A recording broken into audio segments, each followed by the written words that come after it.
said I would fail. They said I was a dreamer. They all doubted me. So I proved every single one of them wrong. And we're here today in the new year, first show of the new year, and we have a special treat for you. We have a special guest. His name is Vince Mancuso, esteemed artist. Has been doing it most of his life, and going to be interesting talk for sure. He's charismatic, well spoken, and it's going to be an easy show for me, folks. So, like to say hello to Vince. Vince, thank you for coming in. Hey, Ralph. Thanks for having me, man. Happy New Year. Happy New Year, and very, very, very much a pleasure. And we're going to be talking about some interesting topics, I'm quite sure. You going to tell them how we met? How we met. Why don't you start? You're the great storyteller. Yeah. Well, it was Facebook. Yeah. Social media. Which is where we're here. Together, yeah. right? Yeah. You know, we started following and noticing each other's work. And you commented, I started commenting, and next thing you knew, I reached out and we did a little FaceTime and said, hey, what the hell are you up to, you know? Yeah, and let's get to know each other. Yeah. A lot of similarities. He liked the one thing that he said when we met. He goes, you know, you're from the hood. Yes. And you know, we have similar ages and very similar backgrounds. Of course, being an Italian kid in Toronto, there's a lot of similarities a lot of times. So I think that kind of got us together as far as that's concerned. We share a lot of similar likes as far as art is concerned. We both paint or we both draw in unique styles that I think become our signature over time. And Vince is one of the guys who said, hey, just embrace it. You know, who you are, and don't try to be somebody else. So moving into that, Vince, you're also a professor and, Yes. you teach art. Yeah. And I wanted to delve into that a little bit because Education or the teaching of it? the inspiration of it, I think. The teaching of it is one thing, but like we have a lot of viewers that always say to themselves, hey, listen, one day I'd like to paint something. I'd like to do something. Right. And Noble Talk is all about kind of inspiration. Right. Through example and also through advice. What advice can you get or can you give a young person today, or even somebody who's middle aged? Say, listen, they've been putting it off to the side, and they may have had some kind of talent, you know, when they were younger, and they just kind of put it aside. Right. I'd like to hear what your perspective on that is. Well, the biggest challenge with that is always managing expectations. Mm-hmm. Unfortunately, you know, when we come of age in our early teenage years and we become very aware of the outside world, we start making assumptions and conclusions, and we make decisions, which is a good thing. You know, I like this, I admire that, and so on, right? But unfortunately, that cognitive activity now gets in the way of something like drawing, right? That was once purely intuitive and personal, right? It didn't concern itself with external Forces. influence and information, right? But when you come of age and you become aware of that, you say, oh, I really love that. And wow, that would be interesting to do something like that, right? And the same thing happens with playing instruments too, Yes, right? Yeah. And put those expectations aside. Understand that you're delving into a territory where, first of all, you've got to get familiar with yourself, not with what somebody else has done or somebody else has achieved, but what is common to you, what is natural to you, right? How do you do things? So, right? Example would be, okay, in my early years, I really liked Robert Bateman. Right. And, you know, we all fall into the, nature and sure. wildlife and all that kind of stuff. And you try to paint like him only to get disappointed. Completely. You know what I'm saying? Because, again, he paints in a certain style, right. and you basically shackle yourself in trying to duplicate what he has done and losing yourself in the process because, you know, if you want a Robert Bateman, take a picture of it because that's the closest you're going to get. You know, you're not going to paint like him. It just doesn't happen. So, like, that's a distraction. You're not being true to yourself. Is that kind of what you're trying to say? Where you get Yeah, distracted, where you get influenced? exactly. It's a very important thing to recognize that you don't know what you don't know, Hmm. right? And the external world, as you well know, with selling and posturing and so on, tries to sell you a bag of goods that suggests that, well, Leonardo was a genius, Rubens was a genius. They don't tell you about the fact, for example, that Rubens had a factory of 40 artists, Hmm. all of them very talented as well, from beginners, right, who have just come to the workshop, Hmm. to people who've been with him for years, right? And then there's the master. And he produces these epic, like literally epic works of art. And you think you don't know that. You don't know that it was manufactured with that kind of collaboration and that kind of expertise. And then what do? You go home to your blank canvas and you just walk up to it and expect to produce a Rubens.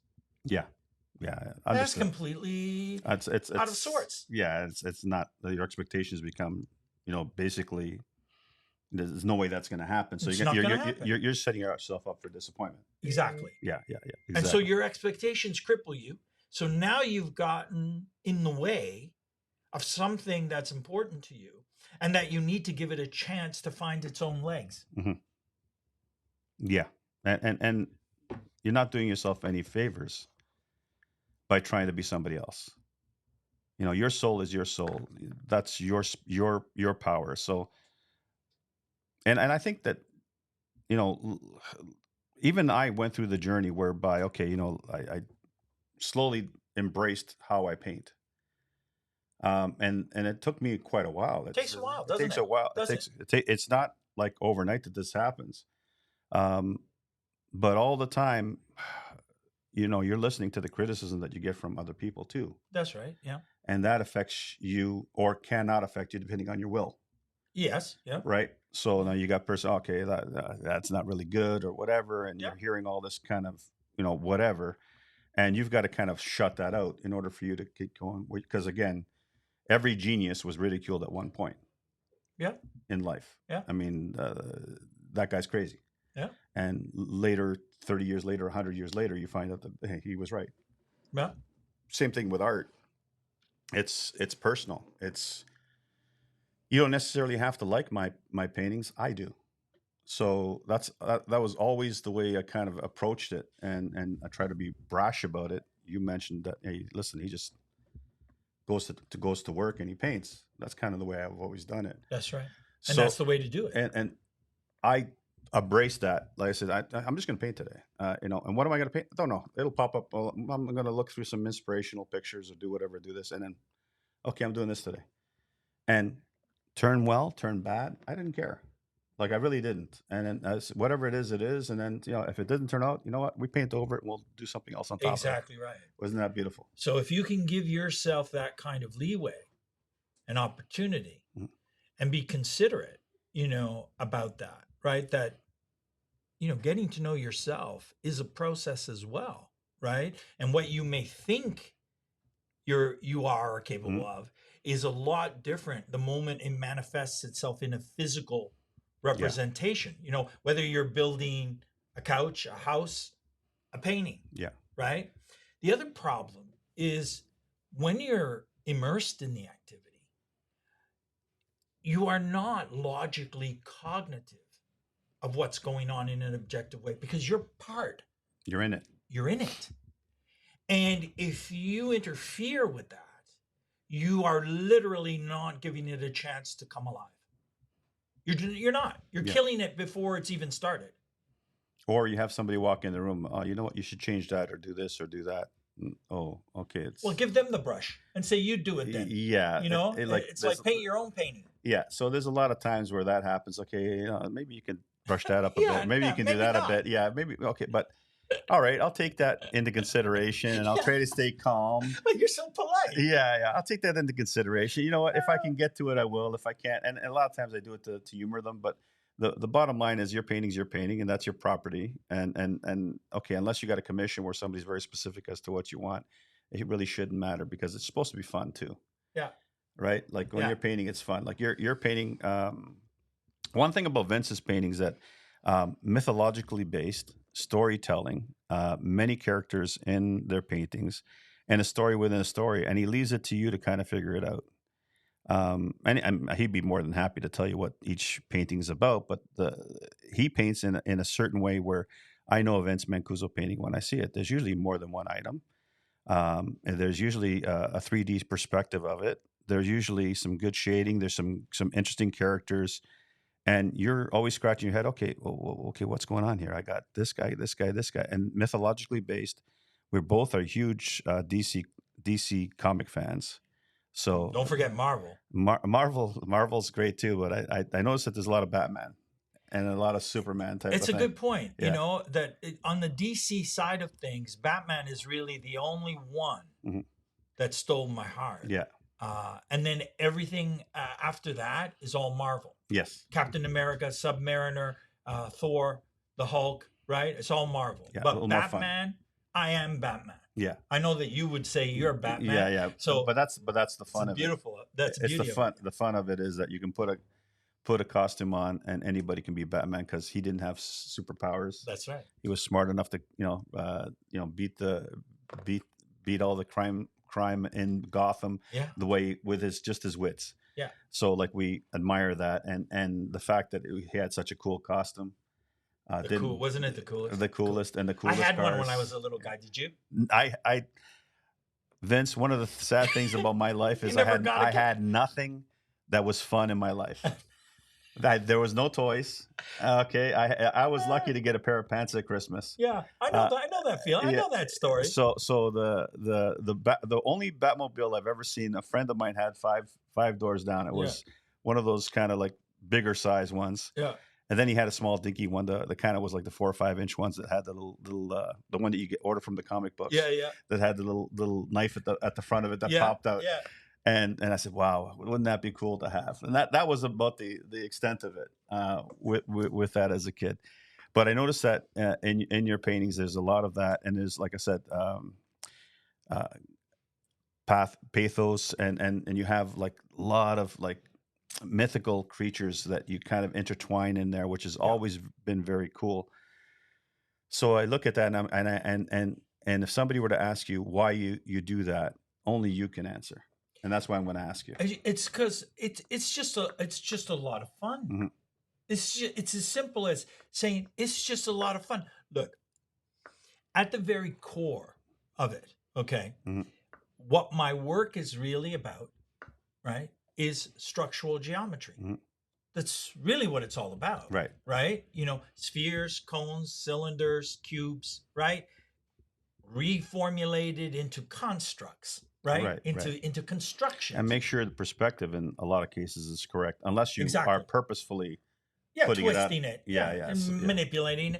No, but I'm very trained, and I've spent a lot of years because of my work in advertising and film about being very precise about my draftsmanship. You know, but so once you get to that, okay, that's at the very core.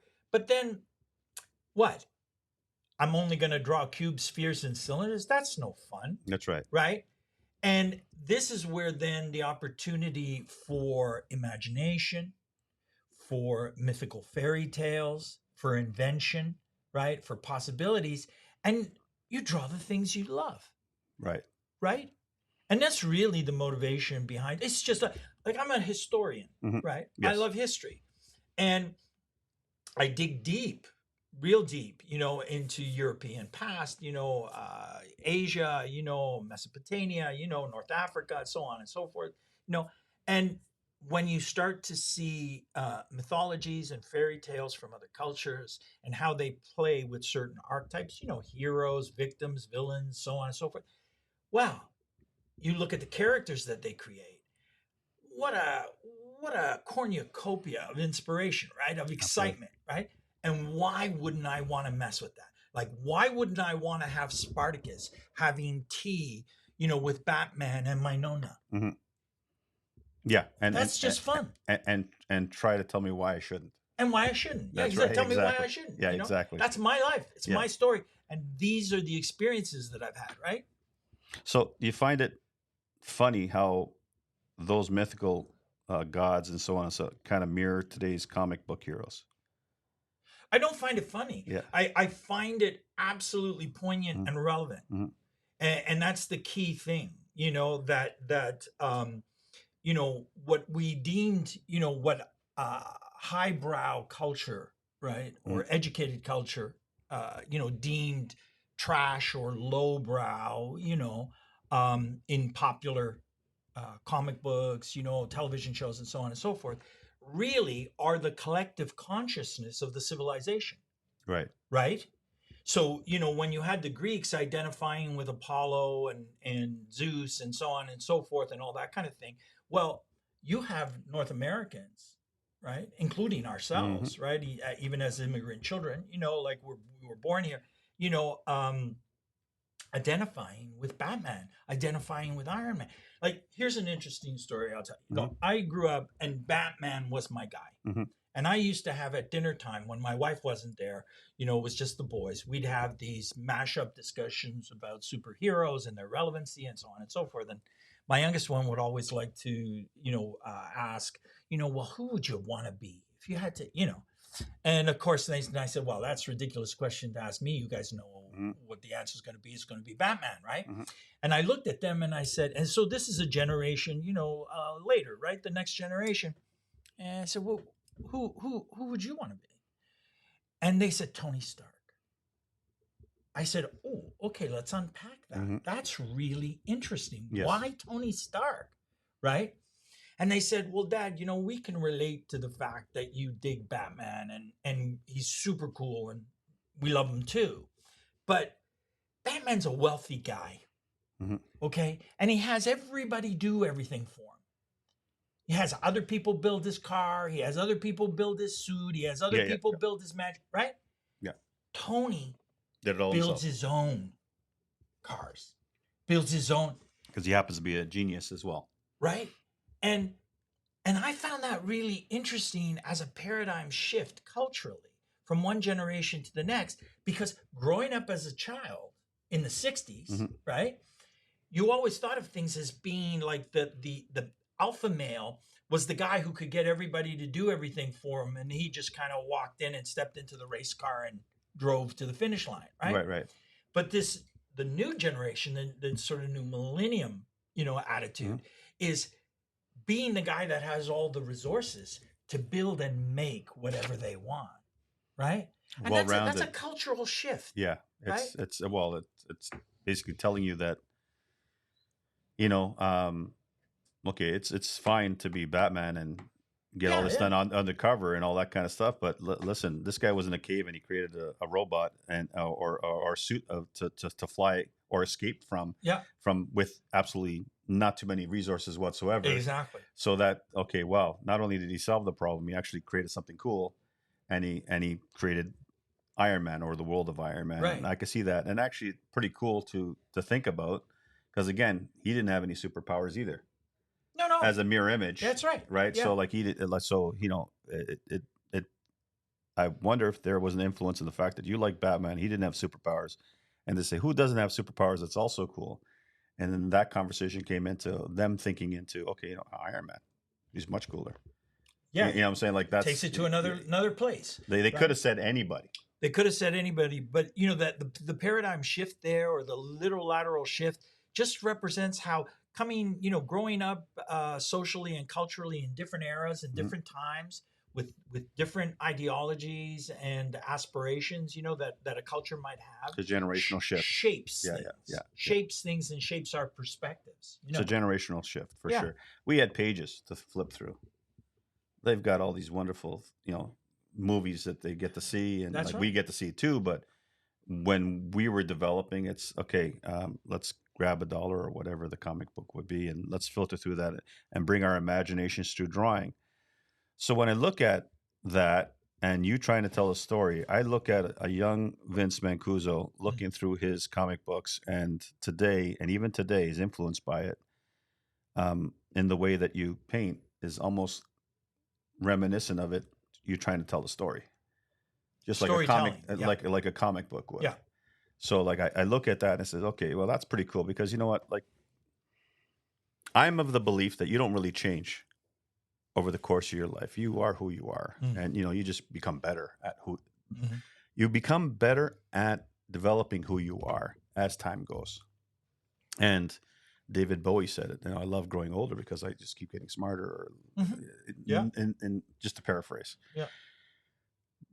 But you think, like, for me, painting was always a second thing because I had to work all my life, and then I start getting into painting and so on and so forth, and and then I get somebody calling me on Facebook, hey, listen, you identify as an artist, and I have a hard time answering him, and that was the truth, because he calls, would you identify as, I guess so, it was really nonchalant thing, because to me it was a hobby.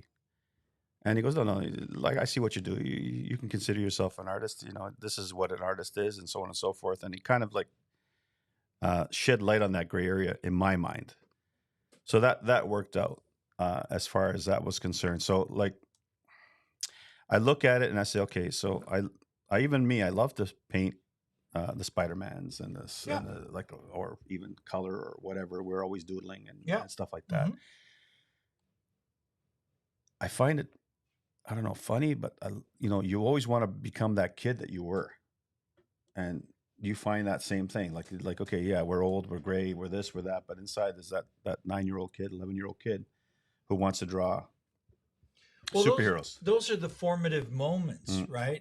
So take it a step further, because we've been talking about comic book heroes, but even when you look at the work that you do and the symbolism that you do, let's unpack it. Like, there's nature in your work, for example, right?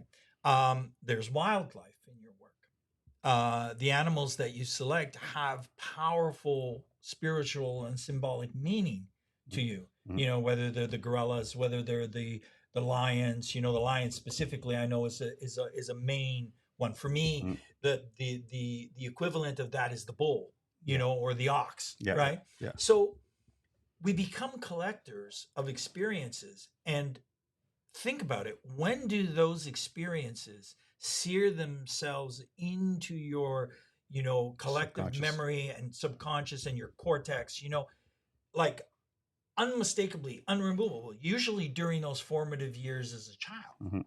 I remember the first time I saw a hockey goalie, during the late 60s, right? I went to a game, a gentleman across the street from me, Ralph, I think I told you this, played in the NHL, 3 years at the Cleveland Barons, and when he was playing junior A, provincial junior A, he played for the Toronto Red Wings.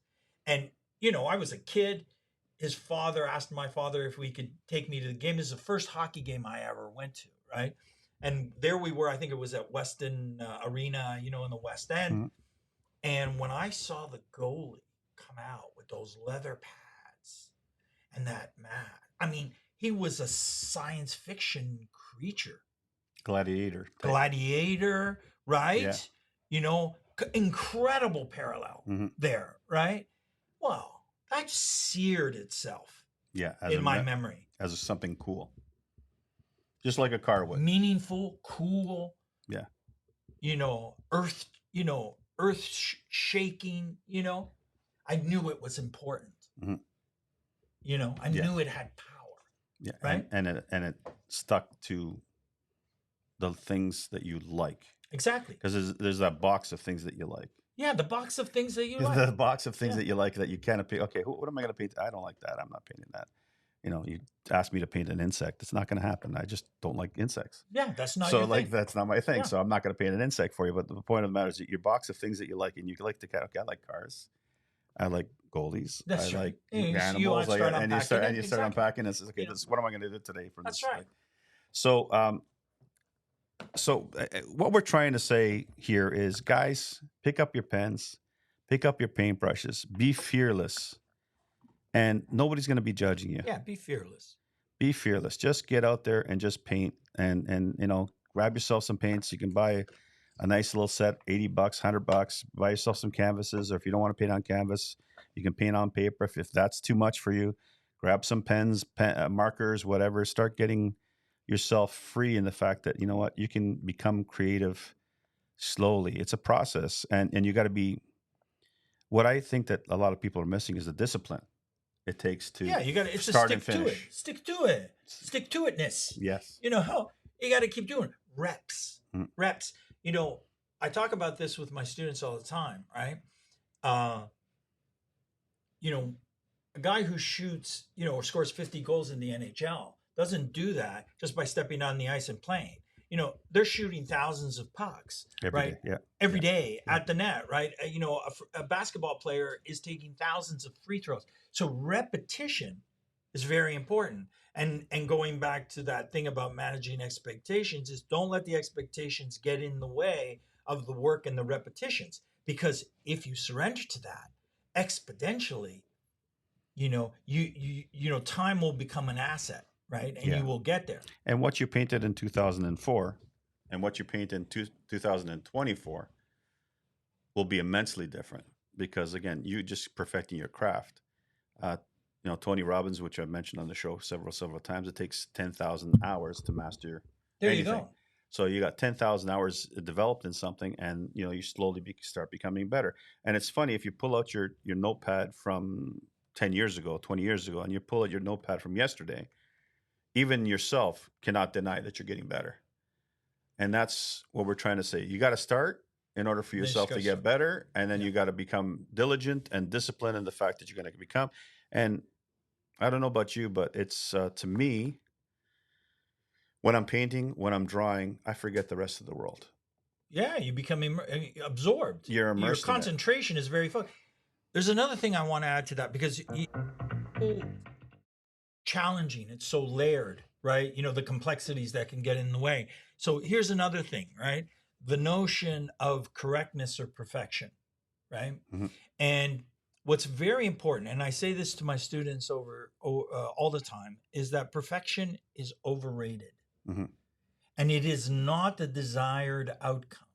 Okay, but so then, of course, they say, well, then why do we have to consider, the issues of a correct cube projected in space? And here's the thing that you need to understand about correctness and perfection is that it's a guide. It's a reference post.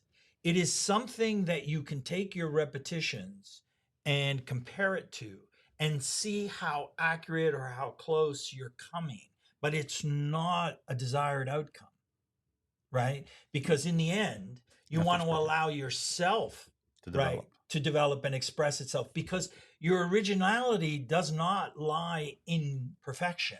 It lies in the idiosyncratic nature that is only you, right? It's like your signature. It's like your signature. That's a When great way to yeah, describe if it. when I'm signing my signature, you're not going to sign my. And again, the same thing with the drawings. And think about Yeah. Mhm. how every person, right, comfortable with doing a Mhm. signature, Yeah. right? They'll, put their name down and everyone is completely different. All they did was use a bunch of letters Yeah. Yeah. to symbolize their name. And yet the signature as a graphic is completely unique Every to them, time. right? Every time. You know, So what we're trying to say is get out there, get painting, get cracking. Enjoy it for what it is. If if you're not so good, you will eventually become good if the discipline's there. It's just like in business. Nothing starts off rosy all right away. You got to develop into a good business person and so on and so forth. In art, it works much the same way. You got to be disciplined. Your expectations, like Vince says, have to be managed. Don't you're not going to paint a Mona Lisa the first time out. You got to develop, and there's books out there, there's YouTube videos out there, tutorials of there's any all kind. kinds of stuff. Today, a lot different than what we actually had to go to a library, Yeah. sign out a book, and how to draw horses, and how to draw people, and all this kind of stuff. So we actually had to physically walk to a. You imagine this? Actually walking to a library, going to the library index card to figure out where the books on drawing are. Where now you can just push this little thing called a phone, and you can pop up pictures left, right, and center, and That's right. tutorials and so on and so That's forth. right. How life has changed in a massive way. There was something about going to get that book that I was going to get some inspiration from also. That I remember doing art contests and so on when I was a kid. What am I going to draw? What am I going to do? What am I like? And you're really preparing. And guess what I go draw? I draw a lion and a lioness on a mountain, and this and in that case there, in that particular one, I actually won because it was a pastel, and I used a school pastel because I wasn't getting it at home. Right. Yeah. So we That's did. where we would get our art supplies. Yeah, There was nothing at home. There's nothing at home. So that it's just funny. Anyway, what we wanted to say is get out there, start painting. If we can inspire, what I want to do now is I want to go to um, some of Vince's work. If you're not familiar with it already, we put something together here.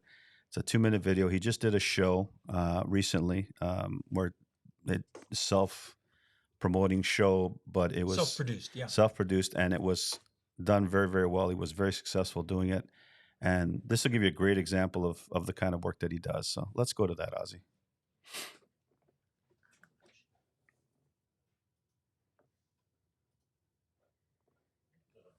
Where'd she go, eh?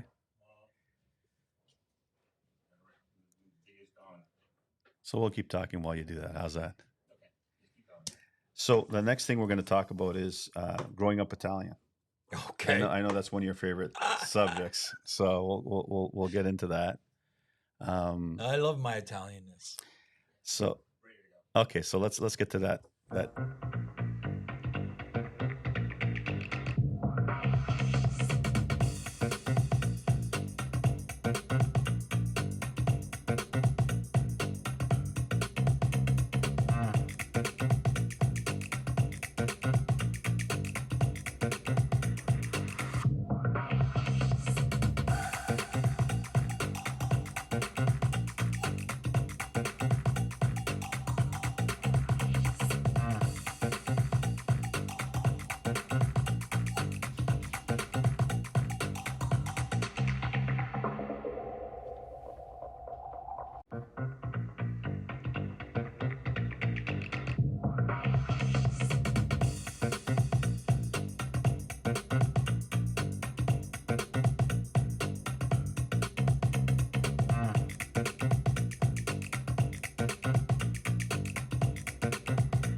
And there we go. So we put that together for Vince to kind of display his works, and Yeah, that was great, Rob. yeah. So It was a great survey of that recent show. So where was it so that people can know where it was? It was DuPont Rail Gallery at Lansdowne and DuPont.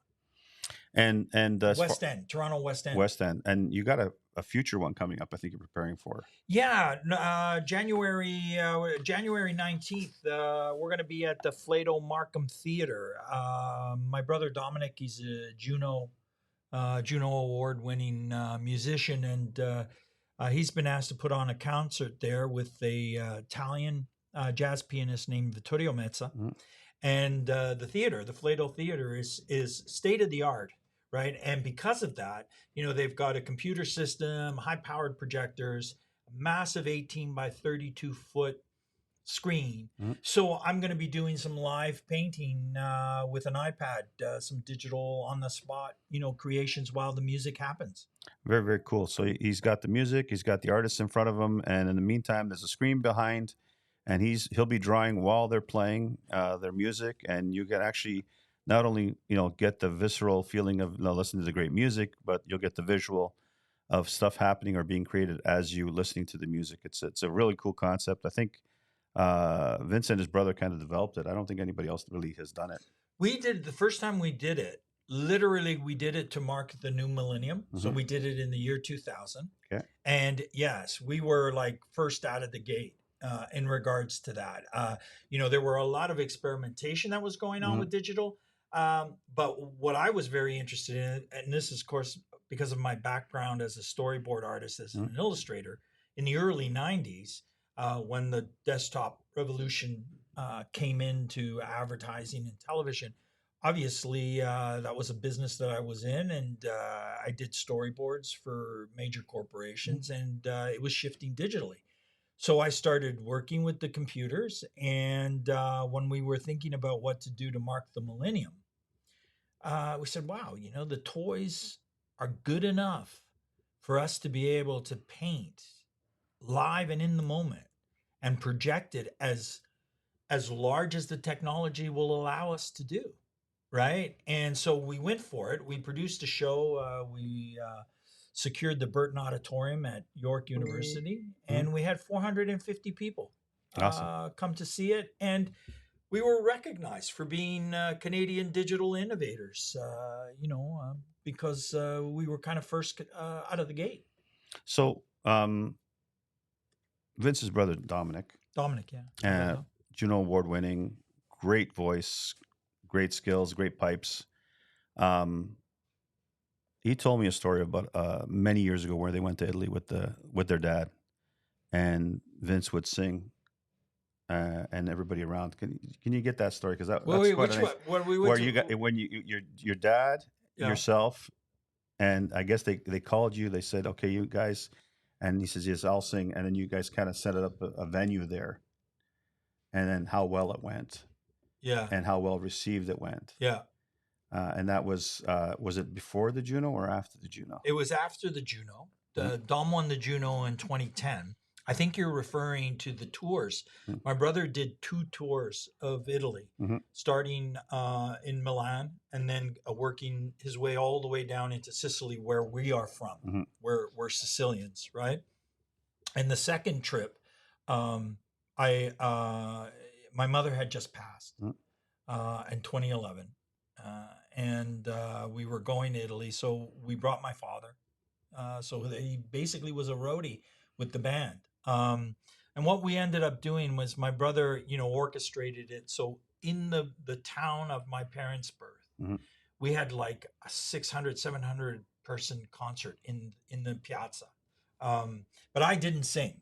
I didn't sing. I realize that. Yeah, I didn't sing. But what I was saying is, like, what did it feel like kind of getting, like, being there and watch your dad watch Trip your out? brother trip out and Yeah. watch your brother, like, really captivate Well, listen, in his hometown. yeah, no, nonetheless. I mean, it's a transcending thing, like for me, for example, the first experience with that was in 1990, right? There's a 7-year gap between me and my brother. So I kind of paved the way, literally 7 years ahead, cyclic, right? And in the 90s, I was invited to do a public sculpture there and participate in a literally Italian National Literary Conference, right? So having done that, and unveiling a sculpture that I had created, which I had based the inspiration from the home of my mother's birth, right? Where my grandfather had actually built the home. Oh, cool. Right? Yeah, was the cool part, right? Because back then it wasn't prefabricated homes or You're making from scratch. You had to kind of figure it out all on your own, and unveiling that in my mother's hometown, right? And speaking to the people in the Sicilian dialect, which was basically the dialect of our grandfathers, and so on. It's transformative, right? Because that's your origins, right? Yeah. Your story starts there, right? And what a place to start. I mean, coming from Sicily, every culture from the globe has influenced it somehow. Has been put on that island in one capacity or another, right? Yeah. So it's so rich and so deep, and it has such a legacy. So it was transcend. Then I go back in '93 with the National Film Board of Canada, and this was the town that I'm from is known for its Easter Passion Play. Right?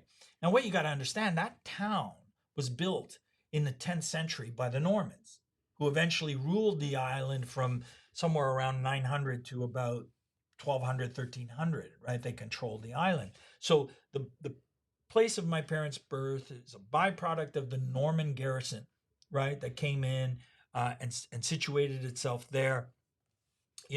So when they would do the Easter thing, the Passion Play, the Christ would carry a cross. Here that happens on College Street, Yeah. but there it happened literally on the intersecting roads that were built in the 10th century, right? So authenticizes it a little bit more. A little bit more, I'd say, right? Yeah, and yeah. the sun is setting. Mhm. This is happening.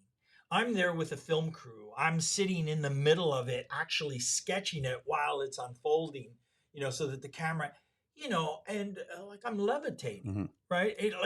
At that moment, it's like you really feel like you're connected with your ancestry in a way that's undescribable. And the similar thing, multiple years later happens to my brother when he stages, a concert, right? In Yeah, the isn't that town cool square. that like the place of origin pulled both of you there, Yeah, like in one way or another, whether yeah, you created it, manifested it or not. yeah. It's almost like there was a magnet kind of drawing you guys to be Well, there. there's certain inevitability. This is another thing that I would say to people, when they look about trying to find authenticity or originality, you don't have to try Mhm. to be original. You are original. Just embrace Who what you is are authentic in you. in you, right? When I went back to Italy, when I got the invitation to go by the mayor, because he'd seen one of my paintings Mhm. that I had donated to the community, Mhm. right? Which was a monument, right? Mhm. It was 9 feet by 6 feet, right? It was a St. Christopher crossing the Atlantic from the old world to the new world. And I had an image of the Norman castle in the In right the hand back. corner. And then on the left hand corner, I had the city of Toronto, and there's like, St. Christopher with the Christ child, coming. And the mayor said, like, get me a meeting with the guy who painted that painting. And on the spot, he invited me to come and do the sculpture, right? The point is, my story starts there, Yeah. right? That's authentic. I don't know what it means. I don't know what it's going to Cosmically or yield, anything like that. whatever. Yeah. But it's just a logical place. I was like this from as a child. It's like I didn't pretend to be anybody. Yeah. I really dialed in To who you are. to who I was, right? And whether people like it, whether people don't, I ran into a lot of resistance in the Canadian cultural art world because of that, because I had this relationship to my Italian ancestry and the So Greco-Roman. would you say it was like anglicized a little bit, or there was like control, like because I promised that we get into the Italian thing a little bit, and Well, we yes, definitely delved into it there. That was actually yes, beautiful as yeah. far as the fact that we can actually look at that and say, okay, wow, okay, so he connected from home. There's some art in there. He did art, like it's like it was meant to be in my eyes. I look at it, and then his brother does it that many years later, Yep. and I look at it and say, okay, well that coincidence. I don't think so myself. But there's powers that are in the workforce there. Yeah. So now we come here. We try to become successful doing. In your case, you dedicated yourself to the art world. Yeah. You had a lot of walls that you had to knock against. Yeah. And I look at all that and it says, okay, what were the walls, and are they still there today? Okay, well, the walls, now I want to put this in the right context because sometimes, especially in this climate nowadays of like the wokeness and the sort of the privileged white man, kind of thing, and the way that they sort of rule from the top down, their will through their institutions and so on and so forth. And so I want to go and say, look, we were refugees. Yes. And this great country took us in, right? Yeah. And gave us work and opportunity, even though we started at the bottom.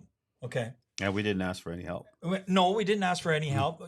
Because Yermo Masade, and we Yeah. worked very hard, right? But here's the point. Fundamentally, right? What you were looking at is North America is a Protestant continent. Okay. And I was a Greco-Roman, a Roman Catholic.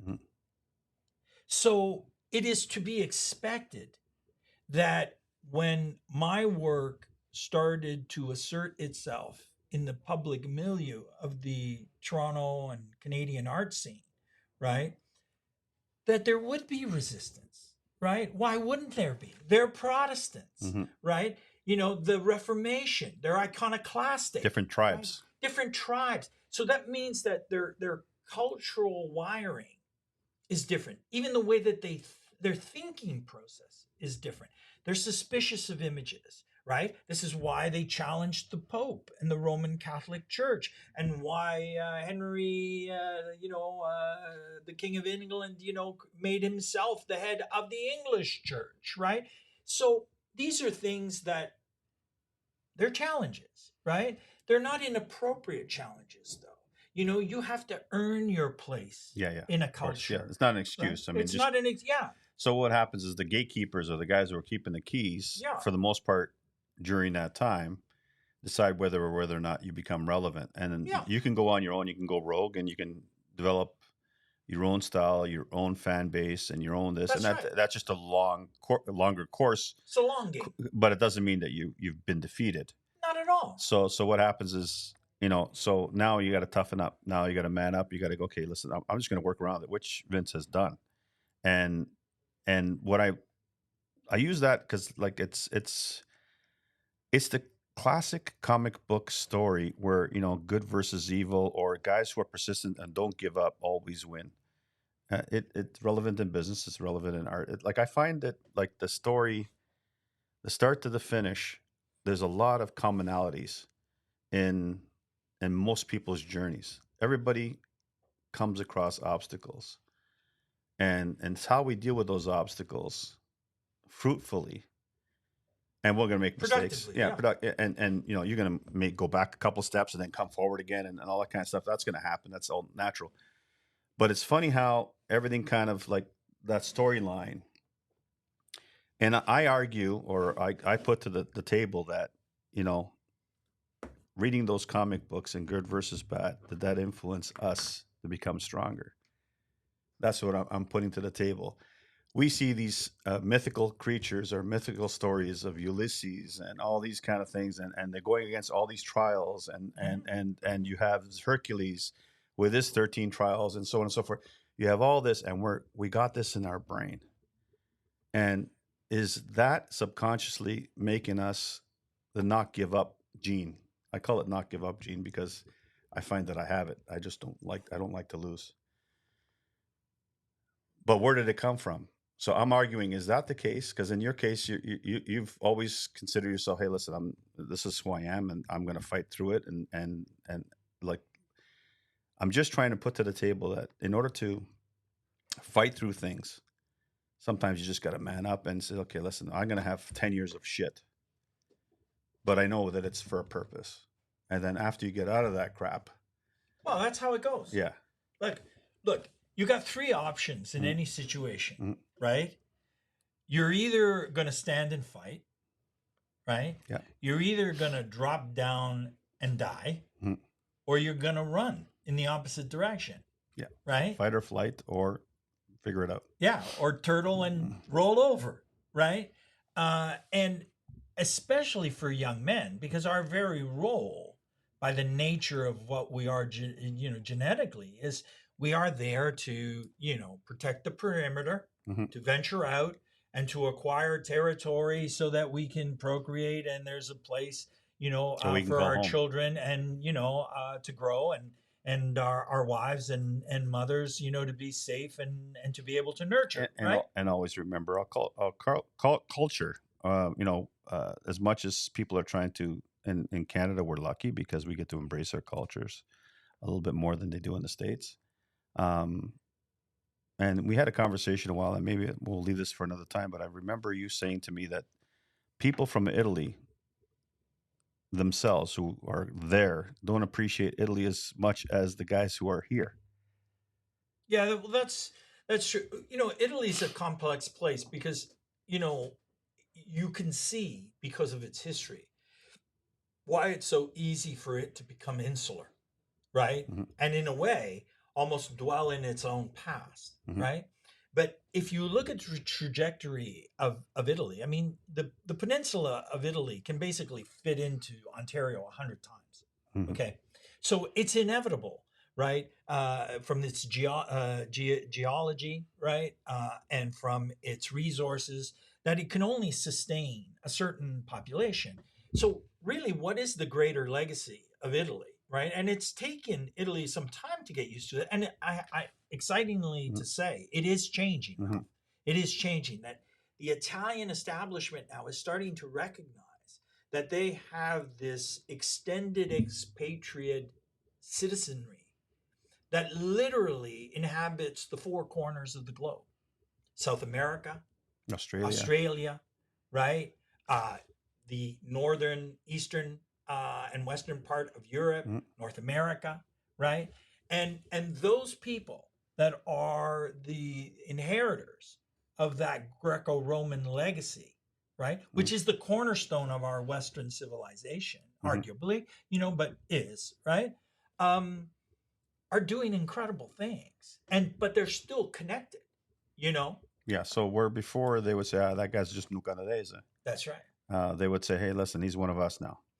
My brother performed at the Museum of Civilization in Bologna. Okay? Like, it doesn't get any, right? It's right. And the more reason, accepted than that. The reason he was there was because of Professor Elena Lamberti, right?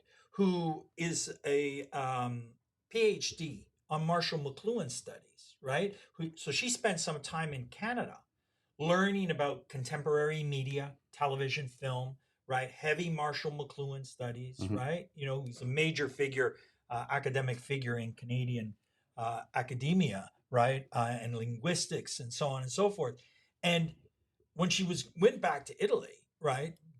Part of the big problem that plagues the Italian people is the funk that they're stuck in the past, and her McLuhan studies and the studies that she was doing in Milan and Bologna, she saw an opportunity to bring my brother, who basically won a Juno in a country that has two official languages, French and English, and the album was all sung in Italian. And Sicilian dialect, right? And brought him back to perform there and said, check this guy out. He's singing to us in the voice of our ancestors, okay? But it's not a cliche. It's not a silly little, revisiting of a sentimental notion. It is speaking to us in a newly charged emotion, an energy. Yes. That's full of possibilities, right? Yeah, that one thing Dominic does do is sing with passion. And the passion is infectious, and it's almost like a bunch of the souls from the past are attaching themselves to him while he's trying to sing. Yeah, they're channeling through him, and you kind of feel this energy, and your eyes start watering, and it's a powerful force. So, I mean, this is what Italians have done. Italians have done this, whether even in the cuisine, even in the cuisine everywhere that you look at, the Italians. I mean, the Italians have affected furniture, buildings. Look at yourself, right? Yeah. You built a business, with your own hands, right? And you found a place for yourself, and you made it relevant. And embraced my family heritage, and I don't hide along the way. We're here, right? Yeah, we're in front of you. We're sitting here having a good time, telling it the way we want to tell it, right? Absolutely. So we're probably getting toward the hour mark. Am I correct, Ozzy? Yeah. Okay. So what we want to do here is number one, I want to thank Vince for showing up and bringing his variety of knowledge and experience and exuberance and energy and vast amounts of historical. We're looking at a lot of things here. It was a very value-packed podcast. Was it good? In my eyes, and I'm very happy about it. And it was easy for me. Like I said, I was expecting it to be easy for me, and it was, and you didn't let me down at all. So we want to go to our commercial, then we're going to say goodbye. Right on.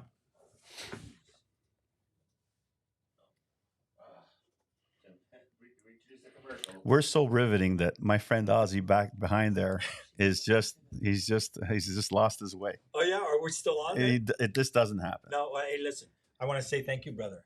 Yeah, right? Yeah. It's always fun when we get together. So we're just gonna get to this, and then we'll say goodbye.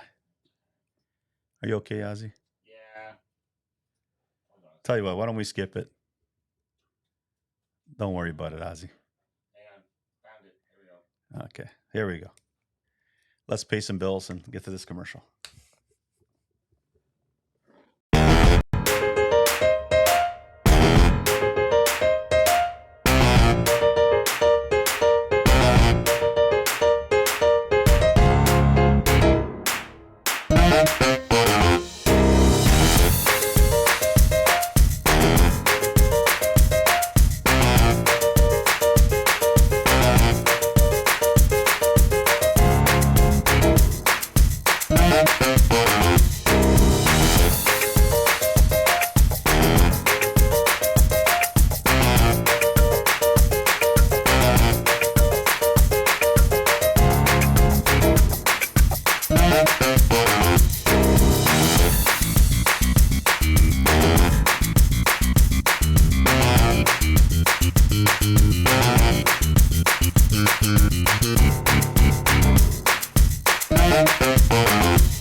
And that will do it for us today on this first week of January. And again, we want to thank Vince. It was an absolute pleasure for me. Thanks a lot. Thank you, brother. Everything was fantastic. And we've got to do it again because there's a vast amount of knowledge. We're just getting this started. This is just getting started. So we'll definitely do this again. And again, he's having a show. Let's say it again. January 19th. Right, at the Flato Markham Theater, 8 o'clock, right? If you go to flatomarkhamtheater.com, you can see where to get tickets if you like, and so on and so forth. And come out and see us because we're going to blow you away. So everybody out there, and if you guys missed that, just message me and I'll get Vince to get you all the coordinates and all the good stuff on that too. And it's sure to promise to be a great show too. So thank you, everybody. And we want to say, everybody, have a great day. Thank you. And